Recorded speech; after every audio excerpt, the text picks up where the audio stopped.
예, 안녕하십니까. 지금부터는 GitHub 기반의 오픈소스 프로젝트를 간단하게 살펴보는 시간을 갖도록 하겠습니다.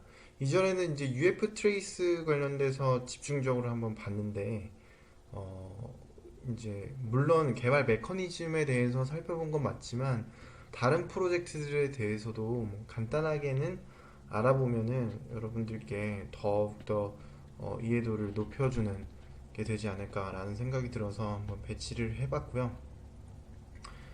좀 유명한 프로젝트들을 한번 선정을 해봤어요. 그래서 텐서플로우, 뭐 리액트, 뭐 엘라스티서치, 노드.js, 스프링 부트 요 정도가 있고 간단하게 한번 살펴보도록 하겠습니다. 일단 텐서플로우를 들어가게 되면 뭐 텐서플로우에서 뭐 스타가 몇 개인지 뭐 컨트리뷰터가 몇 명인지 뭐 이런 것들을 이렇게 페이지를 통해서 살펴볼 수가 있죠. 뭐 이제 아시다시피 머신러닝 관련된 이제 툴이고요. 그 여기도 마찬가지로 컨트리뷰팅이라는 마크다운 페이지가 있습니다. 그 UF 트레이스도 이미 있었죠. 네, 같은 내용으로 이제 이 프로젝트에 참여하고자 하는 사람들이 지켜야 되는 사항에 대해서 여러 가지를 적었어요. 여기는 UF 트레이스에서 못 본 내용이 하나 있습니다. CLA라는 것인데요. 이게 이제 Contributor License Agreement라고 해가지고 이제 저번에 얘기했던 사인드 오프 바이 같은 거 있잖아요. 그러니까 이걸 개발하기 전에 이 개발에 참여할 때 이제 라이센스를 정확하게 인지하고 참여한 것이다라는 어떤 서명과 사인 같은 거라고 볼 수가 있는 거죠. 그것도 이제 두 개로 나뉘는 것 같아요. 이제 개인적으로 이제 컨트리뷰션 할 때의 상황과 이제 회사를 위해서 할 때의 상황, 뭐 그것과 연관돼서 했을 때의 상황을 두 가지로 나눠서 하고, 만약에 이제 개인적으로 컨트리뷰션을 하는 거다라고 하면은 이제 인디비듀얼 컨트리뷰터 라이센스 어그리먼트를 이제 인증을 하는 거죠. 그래서 이런 식으로 구글에서 운영하는 이제 프로젝트잖아요. 그래서 이제 CLA도 구글 디벨로퍼 기준으로 해가지고 이제 이런 인증 절차를 받는 것이 있습니다. 그리고 이제 컨트리뷰팅을 할 때 아무래도 처음 컨트리뷰션 하는 사람들은 어떤 걸 컨트리뷰션 해야 될지 잘 모를 수가 있잖아요. 그래서 그런 부분들에 대해서 그 라벨이 있다고 하네요. 이제 컨트리뷰션 웰컴. 요런 거 같은 경우에는 UF 트레이스는 없었죠. 근데 이제 이런 라벨이 달려 있는 이슈들이 있습니다. 이슈들이 굉장히 많죠. 근데 그 중에서 이렇게 라벨이 달려 있는 것들은 컨트리뷰션 하기에 비기너들에게 좀 더 쉬운 내용들이다. 그래서 처음 컨트리뷰션 하는 사람들은 이런 내용들을 보면서 참고해서 어, 이제 한번 컨트리뷰션을 해볼 수가 있는 거죠. 이런 라벨이 있습니다. 뿐만 아니라 이제 텐서플로우에도 이제 코드 스타일이 정해진 거죠. 그래서 플리캐스를 보내기 전에 코드 스타일을 맞춰서 해라 라는 게 돼 있고, 그 코드 스타일에 대해서는 아무래도 이제 구글의 스타일을 따르게 돼 있겠죠. 여기도 이제 그 코드 스타일에 대해서 이제 살펴보게 되면은 이제 C나 C++이라면 이제 함수 관련돼서 뭐 네이밍 관련돼서 각각의 어떤 스타일 가이드에 대한 내용들이 또 있습니다. 이런 내용들을 살펴보면서 개발에 참여해 볼 수 있겠죠. 또 이제 유닛 테스트를 돌리는 부분과 어떤 빌드하는 부분들, 또 이제 소스 코드를 받아서 어떤 식으로 빌드할 수 있는지 그런 것들에 대해서도 소소하게 세세하게 다 이제 정리를 해놨죠. 그래서 보면은 굉장히 유명한 프로젝트일수록 문서화도 정말 체계적으로 잘 되어 있고, 그 문서가 어, 참여자들이 굉장히 빨리 이해하고 빨리 해볼 수 있도록 하는 것을 유도하는 거에 되게 집중되어 있는 것을 이렇게 다음과 같이 확인할 수가 있습니다. 어, 플리캐스트 하나 정도를 한번 예시를 보면은, 요거 같은 경우에는 이제 텐서플로어 메인 브랜치에다가 이제 플리캐스트를 날린 거죠. 근데 뭐 그렇게 어려운 내용은 아닙니다. 텐서플로어의 플리캐스트를 어떻게 이해해? 이렇게 선입견을 가지지 말고 보시면은 이분도 이제 중국 분 같은데 코드를 이제 공부하고 이제 뭐 리딩하는 중이었고, 조그맣게 리팩토링을 했다라는 부분으로 이제 보낸 거죠. 그래서 그 내용을 보냈는데 여기 같은 경우에는 이제 구글 봇이 따로 이제 돌면서 답변을 다 하는 것 같아요. 그래서 처음 하신 분들에게 이제 너 이제 CLI 관련돼서 이제 컨트리뷰터 라이센스 어그리먼트 관련돼서 이걸 지정을 했는지 안 했는지 뭐 이거를 이제 어, 인증을 받았는지에 대해서 점검을 하는 거죠. 뭐 그래서 이게 되면은 이런 라벨을 달고 약간 이런 절차가 이제 봇을 통해서 하는 게 있는 것 같아요. 그래서 이런 점은 또 UF 트리스로 보여드렸던 점과 또 다른 점이겠죠. 그래서 어, 커밋 내용을 보니까 이게 무슨 내용이지? 저는 이 파이썬 소스 관련돼서 이걸 읽어본 적이 없는데요. 라고 할 수도 있지만 리팩토링은 그렇게 뭐 어려운 내용이 아닙니다. 여기 보시면은 요 부분, 요 부분, 요 부분이 그냥 옵션스로 이렇게 따로 리팩토링이 된 거예요. 그리고 이건 다 옵션스로 바뀐 거죠. 나머지는 다 똑같아요. 빨간 줄 그은 게 지금 똑같죠. 여기 부분. 근데 요 부분으로 옵션스로 이렇게 바뀌어진 거. 그래서 리팩토링 한 거죠. 간단하게.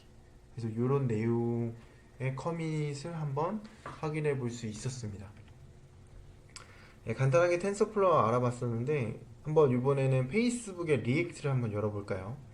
예, 페이스북의 리액트가 이제 스타가 몇 개 있고 뭐 컨트리뷰터가 몇 명 있고 뭐 이런 것들을 기타 등등 확인해 볼 수 있죠. 아무래도 워낙 많은 사람들이 관심 있고 개발하는 거라서 이슈라든지 플리캐스트가 이렇게 많다는 것을 확인해 볼 수 있습니다. 여기도 마찬가지로 컨트리뷰팅부터 한번 열어봐야겠죠. 그래야지 참여를 할 때 내가 뭘 지켜야 되고 여기선 규율이 어떤 건지 대략적으로 확인해 볼 수가 있습니다. 여기는 아주 짧게 적혀 있고 컨트리뷰션 가이드라는 거를 URL을 줬네요. 그래서 여기 보면 사이트로 넘어가게 돼 있어요. 그러면 리액트 관련돼서 관리되어 있는 사이트에 도큐멘테이션도 여러 개 있는데 그 안에서 How to Contribute 이제 어떻게 참여할 수 있는지에 대한 내용들이 다 적혀 있어요.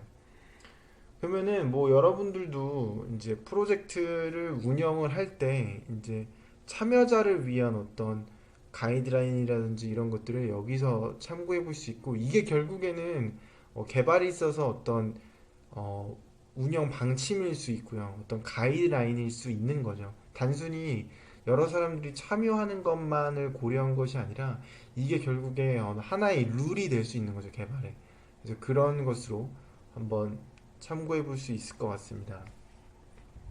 여기도 이제 뭐 플리캐스트를 보내는 과정에 대해서 상세하게 알려준 것도 있고 비기너들을 위한 어떤 비기너 프렌들리라는 어떤 라벨로 이슈 안에서 확인해 볼 수 있다는 게 또 나오죠. 아까랑 좀 비슷하죠. 그래서 이제 비기너들을 위해서 라벨을 이렇게 쭉 달아놓은 거죠. 그러면 이런 이슈 같은 경우에는 아무리 이제 리액트에서 잘 모르더라도 좀 더 쉽게 플리캐스트를 보낼 수 있는 여지가 있는 거죠. 그래서 이런 거를 확인해 볼 수 있고 활용해 볼 수 있고요. 그리고 여기도 마찬가지로 CLA가 있습니다. 그래서 CLA로 들어가 보면은 이제 여기는 또 페이스북 관련돼서 프로젝트를 위한 어떤 CLA 검증 과정을 거치는 사이트가 또 따로 있네요. 그래서 이제 페이스북 프로젝트 관련돼서 하고 싶으면은 이제 CLA 관련돼서 완료를 해야 된다라는 것이 또 이제 나와 있습니다. 뿐만 아니라 이제 코드 컨벤션, 코드 스타일 관련돼서 지켜야 될 부분들에 대해서 나온 거고요. 한 가지 이제 플리캐스트를 또 예시를 들어보면 이것도 이제 간단한 플리캐스트로 한번 들어봤습니다. 요건 이제 이슈부터 해가지고 봤는데 이슈에 뭐가 올라왔냐 이것도 아마 굉장히 쉬운 이슈 중에 하나라고 이제 볼 수 있는데 이제 아직도 이걸 이용되고 있는 거에 대해서 한 거예요. 그러니까 react.prototypes라는 것이 아직도 이용되고 있는 거에 대해서 이슈 제기를 한 거죠. 이제 버그고 이거는 이제 앞으로 이제 사라질 건데 왜 이제 이용하고 있느냐. 그냥 요 패키지를 통해서 요거를 이용한 게 옳다라고 이제 간단하게 이슈를 올려준 거죠. 그래서 이분이 그 이슈를 보고 플리캐스트를 날린 겁니다. 그래서 요 9755 요게 요 9755 이슈죠. 그 9755를 해당되는 내용들을 해결하는 커밋을 만든 겁니다. 어, react.prototype을 이제 사용하는 거에 대해서 이걸 제거하는 내용의 커밋을 보낸 겁니다. 커밋 내용을 쭉 보니까 요거를 이제 그대로 이용하고 있었는데 요걸 이제 지우는 거예요. 지우고 이제 프로토타입스를 패키지를 이용해서 이제 요거를 이용하는 걸로 코드를 이제 바꾼 거죠. 예, 이렇게 간단한 내용들에 대해서 아 이런 식으로 또 여기는 플리캐스트를 날리고 또 이슈도 누군가 올리고 그거를 잡아서 이런 식으로 하는구나, 또 메시지는 또 이렇게 정리를 했네 라고 간접적으로 한번 확인해 볼 수 있을 것 같습니다. 이런 것들이 다 레퍼런스가 되는 거죠. 그래서 아 이렇게 개발하는구나, 이런 개발 메커니즘이 있구나, 어, 이 사람들은 이렇게 정리를 하는구나, 이렇게 간접 체험해 볼 수가 있습니다. 이어서 엘라스틱으로 한번 가볼까요? 엘라스틱 서치 같은 경우에는 이제 검색 엔진이죠. 이제 검색 엔진인데 요 부분에 대해서 뭐 컨트리뷰터가 몇 명이고 뭐 이런 것도 확인해 볼 수가 있고, 마찬가지로 컨트리뷰팅을 통해서 이 사람들이 어떻게 개발의 룰을 세웠나를 또 참고해 볼 수가 있습니다. 이게 보시게 되면은 이제 테스트를 어떻게 할지에 대한 내용들도 따로 이제 정의가 되어 있고, 여기도 마찬가지로 CLA가 있죠. 그래서 엘라스틱만을 위한 어떤 CLA 또 검증이 또 따로 필요합니다. 또 리베이스 하는 부분에 대해서도 언급을 하고 있고, 플리캐스트 보내는 내용. 그래서 이제 커밋을 이제 전송할 때 뭐 이런 것들에 대한 과정이 필요하다라고 이제 문서를 화해서 보여준 거죠. 그래서 이런 것들을 참고해서 컨트리뷰션을 해볼 수 있고, 또 이런 게 하나의 룰이 되는 거죠. 개발에 있어서 중요한 룰, 이런 룰들을 참고해서 뭐 비슷하게 이용해 볼 수도 있는 거죠. 그러면은 개발에 있어서 중구난방으로 개발하지 않는 어떤 가이드라인이 될 수 있습니다. 여기도 플랫캐스트를 한번 살펴보면요, 아주 간단합니다. 이제 익셉션 중에서도 already expired exception, 요거를 이제 그냥 지운다는 거죠. 왜 지우는 거냐면은 이제 TTL 이제 기능상에서 봤을 때 좀 그 잔존하고 있는 거라 이거죠. 그래서 잔존하고 있는 원래는 없어져야 되는 건데 이제 없어져야 되는 그런 TTL 기능에서 이제 잔존된 그 남아있는 잔여물이다 뭐 이렇게 표현을 했죠. 그래서 이런 부분을 지우는 또 누군가가 플리캐스를 보냈고, 그 내용을 봤을 때 여기 보이시는 것처럼 already expired exception 이란 부분들이 요건 이제 원래 없어져야 되는 거니까 싹 다 지우고 요것도 다 지우는 그런 작업을 한 거죠. 그래서 간단하게 아주 간단한 패치도 한번 알아봤습니다. 노드.js도 한번 알아보도록 하죠. 예, 노드.js는 자바스크립트를 서버단에서 이제 실행하고 하려는 이제 엔진이라고 볼 수가 있고요. 그 부분에 대해서 이제 컨트리뷰터가 몇 명이고 뭐 이런 것들을 확인해 볼 수가 있는데, 동일하게 또 컨트리뷰팅을 통해서 노드.js 같은 경우에는 개발의 가이드라인을 어떤 식으로 기준을 두고 있는지를 한번 또 살펴볼 수가 있습니다. 여기도 뭐 대부분 유사하죠. 또 어떻게 컨트리뷰션을 할 수 있고 이런 과정들에 대해서 설명을 했기 때문에 좀 간단하게 생략을 하고 컨트리뷰션 했던 어떤 플리캐스트 하나 정도만 한번 보면은 이제 중복되는 어떤 이제 설정에 대해서 요거를 이제 지우는 내용이에요. 그래서 이제 중복되는 프로퍼티에 대해서 이제 지운 거죠. 여기 보시면은 여기 위에 내용하고 요 위에 내용이 동일하죠. 그래서 요 한 내용을 지운 겁니다. 아주 쉬운 아주 간단한 PR이죠. 요런 것들이 있습니다.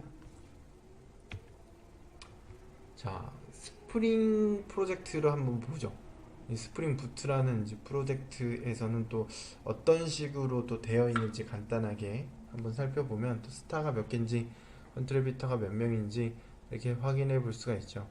자꾸 보시다 보면은 이제 아 같은 패턴이구나, 또 어떤 게 공통점이 되고 어떤 게 다른지, 그래서 오픈소스 프로젝트들마다 조금씩은 다르지만 또 어떤 공통적인 것도 굉장히 많아요. 그래서 이런 메커니즘과 이런 틀을 통해서 우리가 개발을 할 때 뭐 이런 패턴으로 이런 메커니즘으로 운영해 볼 수 있겠구나의 레퍼런스가 될 수 있다는 것, 항상 그 생각을 하면서 이제 보시면 되겠습니다. 여기도 마찬가지로 CLA라고 해서 이제 컨트리뷰터 라이센스 어그리먼트들에 대해서 이제 인증 절차를 받는 과정이 있고요. 스프링 부트도 동일하게 있죠. 그리고 또 코드 컨벤션 관련돼서는 여기서는 약간 다른 점은 뭐냐? 이제 이클립스라든지 그런 걸 이용해서 사용할 때 이런 걸 통해서 이제 코드 컨벤션 포맷을 그대로 활용해 볼 수 있다. 뭐 이런 게 또 있네요. 또 그리고 IDE 같은 경우에는 스프링 뭐 툴스 스위트 뭐 요거를 그대로 쓸 수가 있고요. 아니면 이클립스를 써라. 뭐 이런 것들이 있죠. 그리고 이제 빌드를 할 때는 뭐 어떻게 하고 뭐 이런 내용들을 이제 자세하게 살펴볼 수가 있습니다. 또 스프링 부트에서도 간단하게 이슈랑 플리캐스를 알아보면 어떤 이슈가 있었느냐, 이것도 약간 쉬운 내용 중에 하나인데 톰캣이 이제 내장되어 있는 톰캣이 시작됨에도 불구하고 404 에러가 뜨는 거예요. 이렇게 그런 이슈가 있었다 이거죠. 이슈가 분명히 인베디드 톰캣은 시작이 됐음에도 불구하고 404 에러가 뜨는 그런 상황. 예, 그런 상황에서 이제 에러 로그라든지 뭐 이런 것들 확인해 볼 수 있고, 이게 분명히 이게 이제 어, 실행이 됐음에도 불구하고 왜 에러가 나느냐 뭐 이런 내용으로 이슈가 되어 있는데, 요게 이제 디텍팅이 되는데, 이게 무엇이냐, 이제 방금 전에 했던 이슈, 그러니까 9094에 대해서 요거를 이제 해결하는 플리캐스트가 또 따로 올라온 거죠. 그래서 이제 스테이터스를 이제 확인하는 식으로 하는 겁니다. 소스를 보면 좀 더 명확하게 이해할 수 있을 것 같아요. 그러니까 시작이 되긴 했지만 여기서 시작이 정말로 되는지를 이제 확인 체크하는 거죠.